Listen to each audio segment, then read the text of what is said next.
Hello there, and welcome again to Numerology Techniques. This is the third video in our series of using Numerology 2.3 with the Novation Launchpad. In this episode we're going to talk about using presets and the mixer.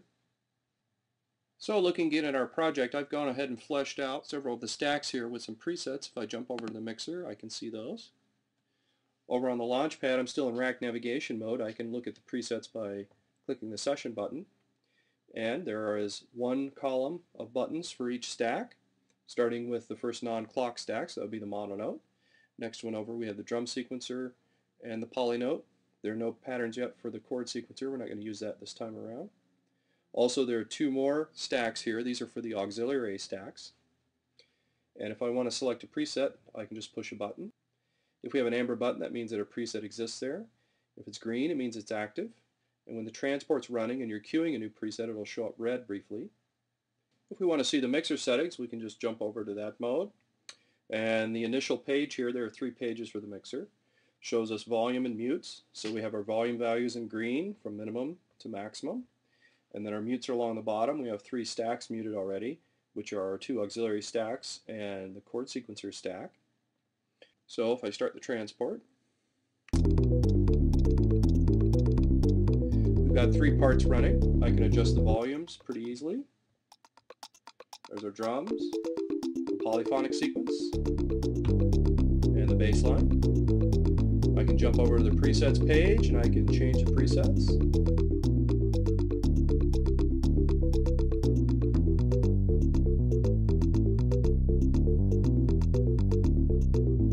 And of course I can set 3 at once, no big deal.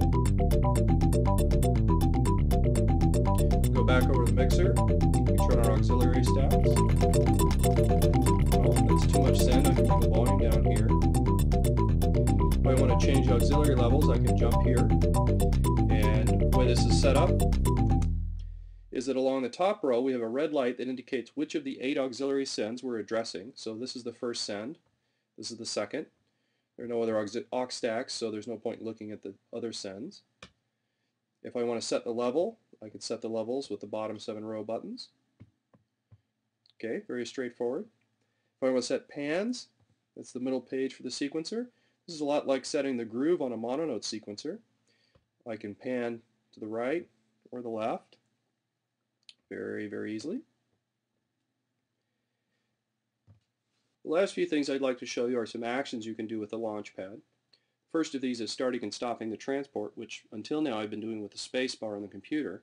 But you can actually do this on the Launchpad by holding down the mixer button and pushing the first scene button like this. The other thing you can do is duplicate a preset while you're editing a module. So I'm going to go to the rack navigation page. I'm going to choose the polynote. And I want to duplicate a new preset so I can edit it. Hold down the rack edit button and hit the presets button.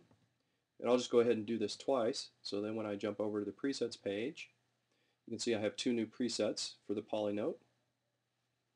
So I can go back to the rack edit page and I can edit this pattern. I can go to the mixer and start the transport. I can go back and change the presets. And so on and so forth. So that concludes the third video in our series of using Numerology 2.3 with the Novation Launchpad. Thanks again for tuning in to Numerology Techniques.